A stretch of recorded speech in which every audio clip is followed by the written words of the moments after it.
Hi చెల్లి, first of all a very happy birthday to you. Wow, రేపు మా చెల్లి బర్త్డే, నేను కొత్త డ్రెస్ వేసుకోవచ్చు, కేక్ తినొచ్చు అని ఎగ్జైట్ అయ్యే డేస్ నుండి అబ్బా రేపు మా చెల్లి బర్త్డే నేను పక్క నుండి సెలబ్రేట్ చేయలేకపోతున్నానే అనుకునే డేస్కి వచ్చేసాము. అంతే కదా, ఏ సిబ్లింగ్స్ అయినా అంతే.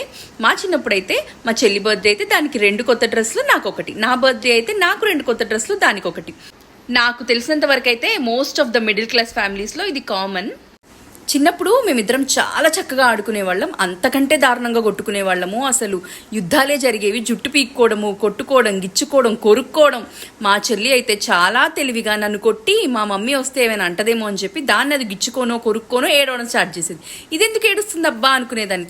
తర్వాత రియలైజ్ అయ్యాను అది ఇలాంటి వేషాలు వేస్తుందని చెప్పి. ఇదంతా అయ్యాక మా మమ్మీ వచ్చి ఎవరో ఒక్కళ్ళనే కొట్టిద్దా అంటే చీపురు కట్ట పట్టిందంటే కొట్టుడు కొట్టేది ఇద్దరిని. Yeah, very sweet memories. అక్కడి నుండి మా చెల్లిని ఎవరైనా ఏమన్నా అంటే నేను ఊరుకోను అనే స్టేజ్కి నేను, మా అక్కను ఒక్క మాట అన్నా నేనున్నాను అనే స్టేజ్కి మా చెల్లి, చాలా దూరం వచ్చేసాము. యా, ఈ బాండ్ ఎప్పటికీ ఇలాగే ఉండాలని కోరుకుంటూ I wish you very happy birthday Harika. I love you so much. Next clippings అస్సలు మిస్ అవ్వకు. There is a special message from a special and your favourite person. విని enjoy your day. Happy birthday. I love you so much. Happy birthday, Radha. విన్నావు కదా. I hope you like this video. నువ్వు ఇలాంటి birthdays ఎన్నో జరుపుకోవాలని మనస్ఫూర్తిగా కోరుకుంటూ yours లవ్వింగ్లీ అక్క.